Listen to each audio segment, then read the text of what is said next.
Susan Boyle is living proof that you can't always judge a book by its cover. In the spotlight, her beautiful, melodic voice paints a picture of success and triumph. With every note, she seems to shine. But when the music fades, there's a story that's a lot more complex and emotional. One that includes health struggles, family challenges, unexpected obstacles, and the lingering echoes of lost love. Let's take a closer look at the more difficult side of her life. For the first 51 years of her life, Susan Boyle believed she had suffered brain damage at birth, a result of a brief lack of oxygen during delivery. However, this story was turned on its head in 2013, when doctors discovered that her long-standing diagnosis was wrong. Instead of brain damage, Susan was diagnosed with Asperger's syndrome, a form of autism spectrum disorder. She shared this revelation in an interview with The Guardian, a year later, calling it a blessing in disguise. Finally, Susan had the clarity she had been searching for, explaining that she always felt the previous diagnosis didn't quite fit, and now she could better understand herself. This newfound understanding gave her a sense of relief and peace.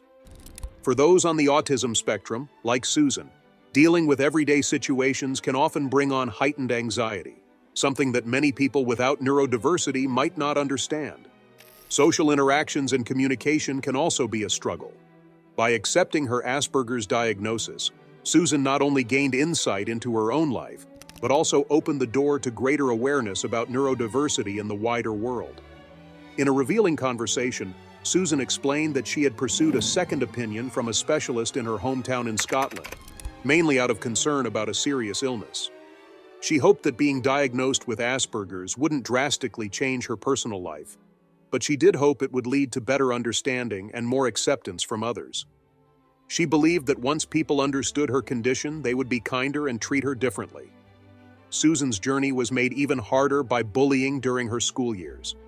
School is supposed to be a place where every student feels safe and supported, but for Susan it was a very different reality, as she revealed in a heartfelt interview with the Daily Mail. In 2017, Susan Boyle opened up about the harsh reality of being bullied for being different. "I was bullied because I was different, and people said horrible things to me," she recalled. Her mother's constant presence at the school showed just how poorly bullying was handled back then, a sharp contrast to the support systems in place today. But the torment Susan faced wasn't just limited to nasty comments. She also suffered physical abuse from her classmates. In a 2011 interview with the Daily Mail, she revealed that she was wrongly labeled as hyperactive, a misguided explanation for her emotional reactions to the cruelty she faced. The emotional toll of such bullying is unimaginable, especially for a young person already struggling with the challenges of being different. Adding to her struggles, there was very little understanding of learning disabilities at the time, which only fueled the cruelty she endured. Shockingly, it wasn't just the other students who mistreated her. Even some of her teachers joined in. In 2009, Susan shared with the Mirror that teachers would tell her to shut up, showing that the very adults meant to protect her were contributing to the harm. She also revealed that she faced daily beatings, an unimaginable reality for a student who should have been supported, not attacked. Being bullied by both peers and teachers paints a painful picture of Susan's school years. It was a time when understanding of learning disabilities was scarce, and anti-bullying measures were almost non-existent. Yet Susan's resilience in the face of such adversity is nothing short of admirable. She came out of that painful chapter not only stronger but also as an advocate for others facing similar struggles. Her early life was made even more difficult by epilepsy, which she lived with from a young age. In a 2011 interview, Susan revealed that she regularly experienced seizures during her school years, which gave her bullies even more reasons to target her. Her parents, unsure how to best help her, chose to protect her as much as they could, wrapping her in cotton wool, as she put it. Despite their best efforts, Susan explained that they often called her touchy, which only added to the confusion and frustration of living with both her condition and the cruelty of others. Susan Boyle also recounted experiencing fainting episodes at school, something she had rarely discussed before. These episodes, along with the general lack of awareness about epilepsy, created even more challenges for her during her formative years.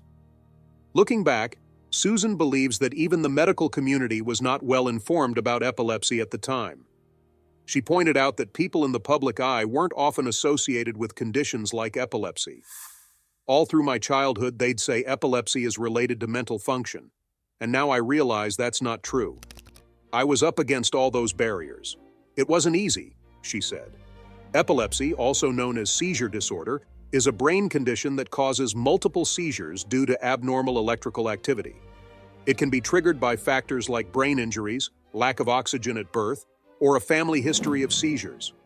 These invisible conditions, like epilepsy, are getting more attention, especially with celebrities like Susan Boyle speaking out about their experiences. Other famous figures with epilepsy include Elton John, Lil Wayne, and Theodore Roosevelt. This growing awareness is helping to reduce the stigma surrounding epilepsy and creating a better understanding of the condition. In addition to the mistreatment Susan faced at school, she also revealed that her father had a temper and was prone to abusive behavior at home.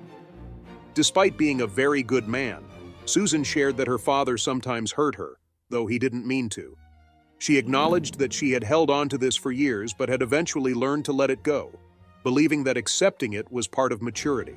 These revelations were supported by an anonymous source, who suggested that her father's violent tendencies might have been linked to his experiences during wartime.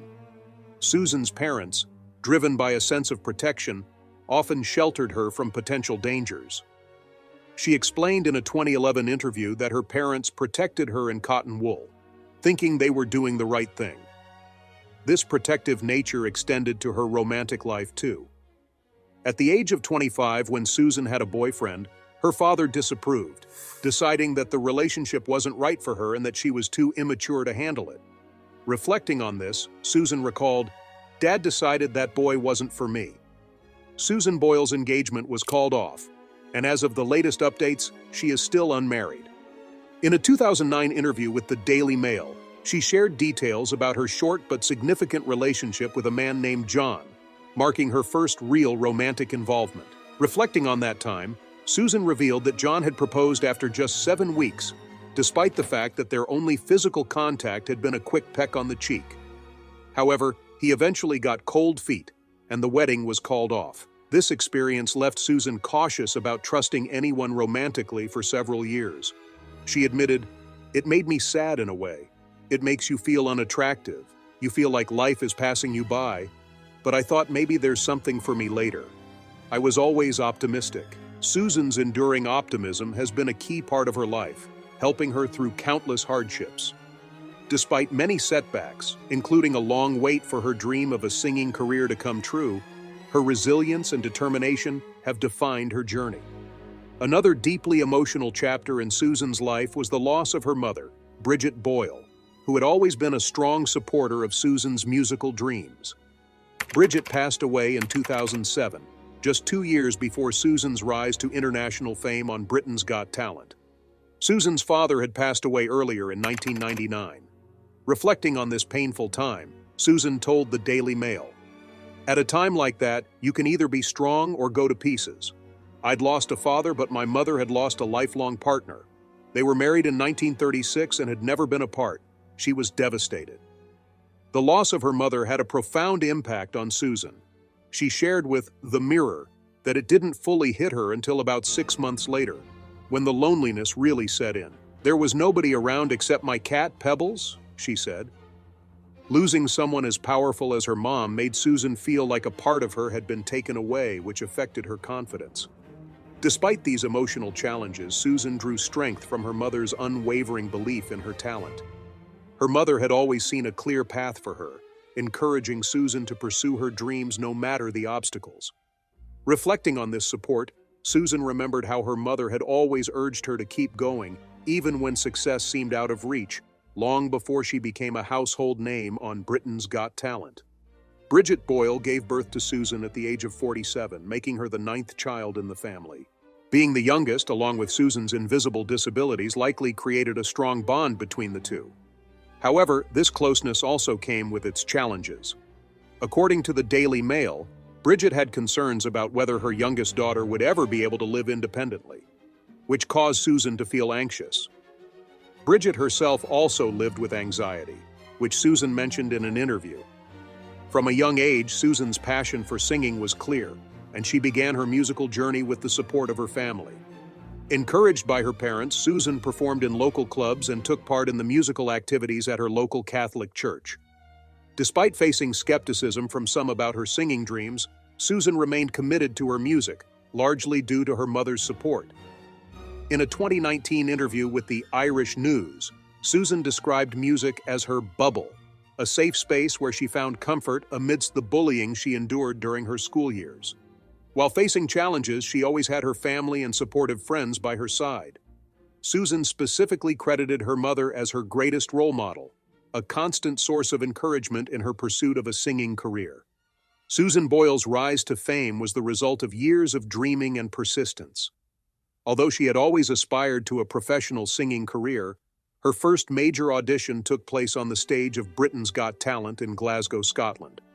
Remarkably, this audition came after Susan had tried and failed to showcase her talent on 12 other shows.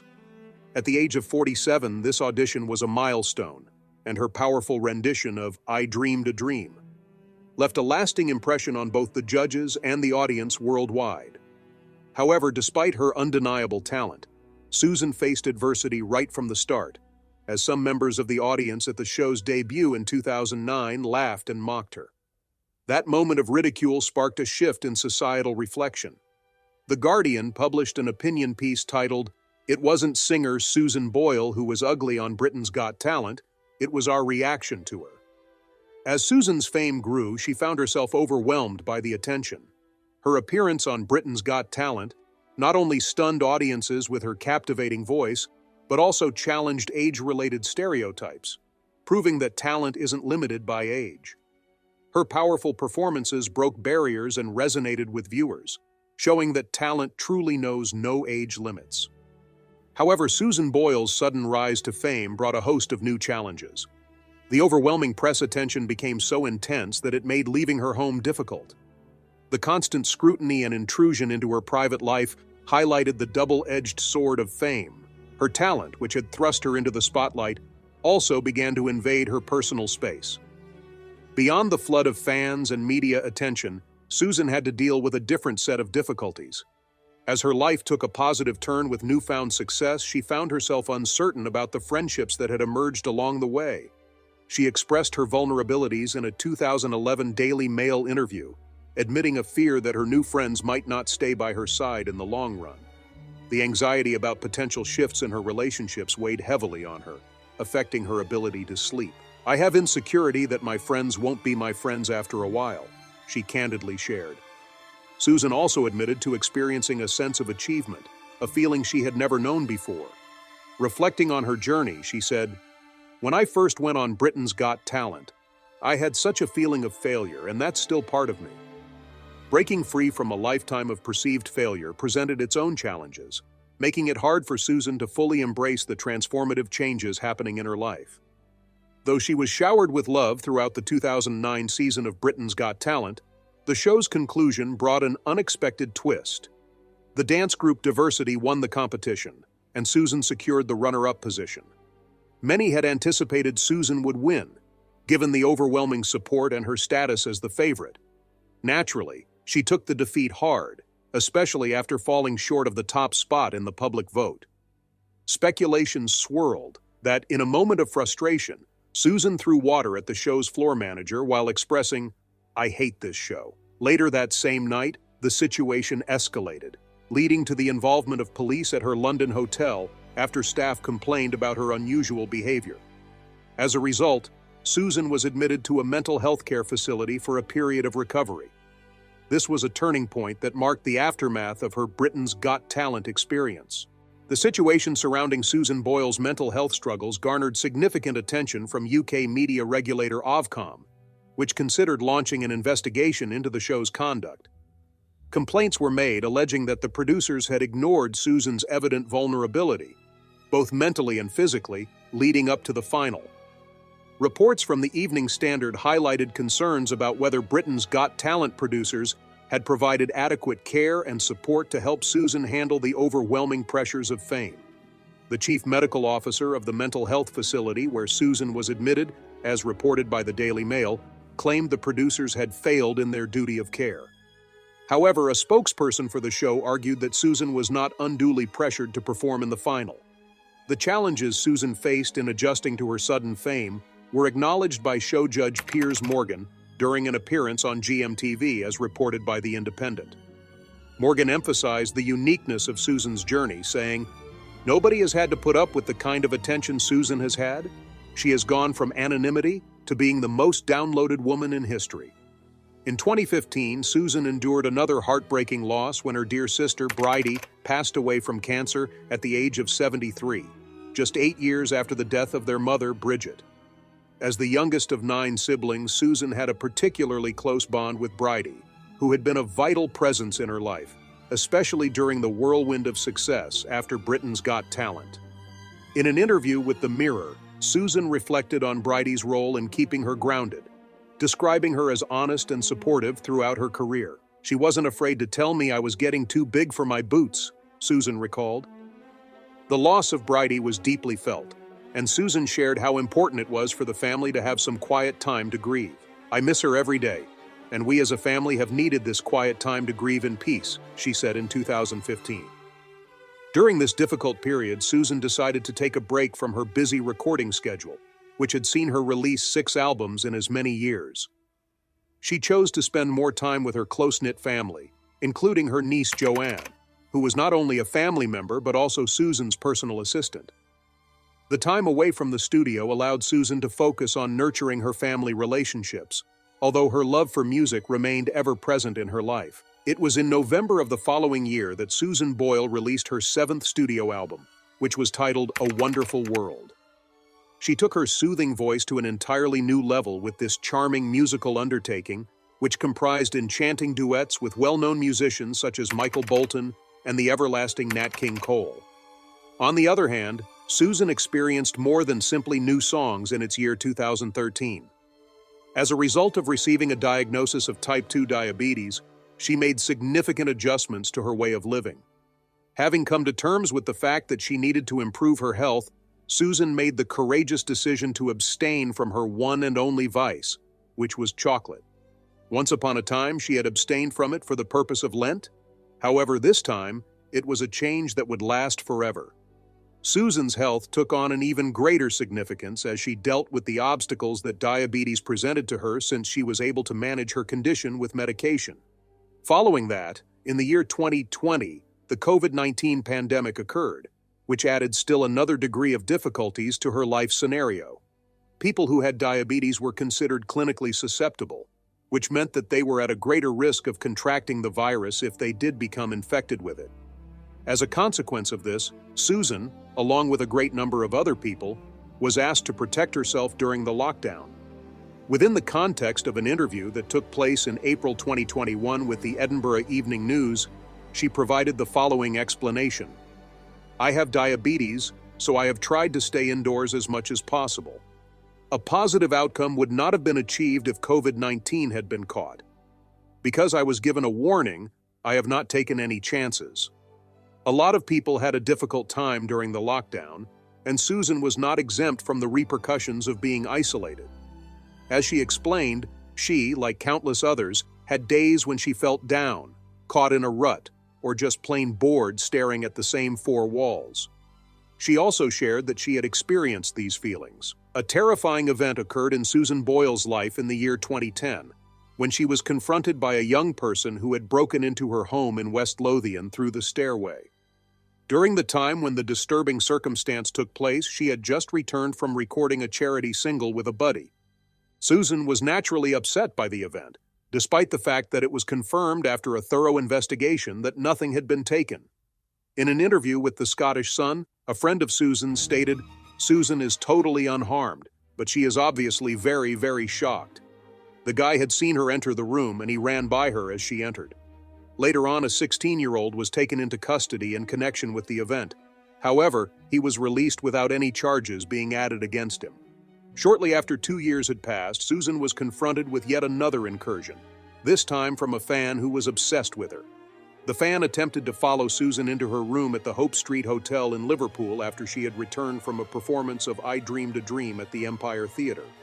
The incident took place at the Hope Street Hotel. the fan made repeated attempts to get Susan's autograph, despite the fact that she politely declined the offer. Especially in light of the recent events that took place at her residence, the attention that she was receiving from her followers was excessive, according to a source who spoke to the Mirror. Someone attempting to enter her room was the last thing she needed at that moment on Earth. The major difficulties that Susan Boyle encountered in relation to the management of her public profile and her personal safety were brought to light by these instances. She had a difficult time settling into a newly purchased property after her rise to prominence, and as a result, she was subjected to intimidation from the younger generation in the community. As a result of this, Susan ended up deciding to go back to the house where she had spent her entire childhood. The local population, on the other hand, reacted in a variety of ways to this return, particularly a group of adolescent lads who voiced their anger in a manner that was rather unsettling. Susan allegedly was subjected to stone throwing, having fire-lit paper hurled at her, and being hounded to her doorway, according to reports that appeared across the internet. Susan maintained a resilient attitude in spite of the difficulties. In an interview with the Mail on Sunday, she made the following statement: "It is the place where I spent my childhood with my parents, and it holds memories for me. What is the point of me moving because of a bunch of idiotic young men who at the age of 15 ought to have a better understanding?" The positive aspects of Susan's neighborhood provided her with some measure of comfort in the midst of these challenges. She emphasized her affection for her welcoming neighbors, who were always concerned about her well-being and watched out for her as well. Some of Susan Boyle's opinions on relationships and children have been shared over the years, despite the fact that she has maintained the privacy of her personal life thus far. She has handled her family planning in a manner that is reasonably discreet, despite the continual attention she has received from the media. The Sun had an interview with Susan in 2019, during which she acknowledged that one of her greatest regrets was that she did not have any children of her own. She stated, "I've never had any of my own, that's my biggest regret, but I love kids." Susan, who is now in her 60s, has made it clear that she does not intend to have any biological children. On the other hand, she retains her willingness to consider the option of adopting or fostering a child, saying, "I'm 58 years old, so I've got something to bring my family home to. I am fortunate to have a beautiful home. Why not make it available to others?" The schism in Susan's family, which has been going on for a long time and was supposedly started by a dispute with her brother Jerry that lasted for 2 years, was also discussed. When allegations revealed that Jerry had blackmailed Susan for around $75,000 in order to keep his faltering business, Instant World, from going bankrupt, the situation became even more aggravated. According to the allegations, Jerry even threatened to take his own life if Susan did not comply with his directives. Jerry, on the other hand, refuted the charges, stating in an interview with the Daily Record that his renowned sister was the one who made up the allegations. Because it was revealed that Susan had been assisting her brother with his financial issues, the situation got more convoluted, which added further layers of tension to the drama that was taking place inside the family. Susan Boyle experienced a significant amount of grief as a result of the revelation that her brother was having financial difficulties and the emotional impact that resulted from the claims. Susan reportedly fell down in tears and adamantly refuted the allegations that she had threatened to take her own life, as stated by Jerry. Susan voiced her regret, not only for Jerry but for the disharmony that existed within the entire family, in an effort to manage the growing tensions that were occurring inside the family. Jerry, on the other hand, brought attention to Susan's propensity to avoid confrontation by exclaiming that she frequently attempted to preserve harmony by providing people with the information that they desired to hear. 22 years ago, Susan was confronted with yet another serious health hurdle when she experienced a mild stroke. Concerns were raised on account of the impact that the revelation would have on her brilliant career. It was during a live performance on Britain's Got Talent when she made the announcement. This was the very platform where she had first gained worldwide recognition 14 years ago. Declan Donnelly and Ant McPartlin, who are co-hosts of the show, asked her about her return to the spotlight after she had performed with the West End cast of Les Miserables on the show's 16th season finale. Susan disclosed in an open and honest manner that the event was particularly meaningful to her. She acknowledged that she had suffered a stroke in April of the previous year and had exerted a great deal of effort to restore her capabilities. In order to provide additional information regarding her recuperation, Susan resorted to Instagram and posted a touching post accompanying a photograph of her backstage. She spoke about the level of commitment and effort that she had put in over the course of the previous year in order to regain her ability to sing and speak, with the sole intention of going back to performing on stage. Her dogged determination paid off that evening when she gave a performance of "I Dreamed a Dream," the song that served as the catalyst for the beginning of her incredible adventure. The emotional and physical challenges that she endured in order to recover her place in the spotlight were revealed through this personal revelation, which not only highlighted her dedication to her profession, but also provided an insight into those challenges.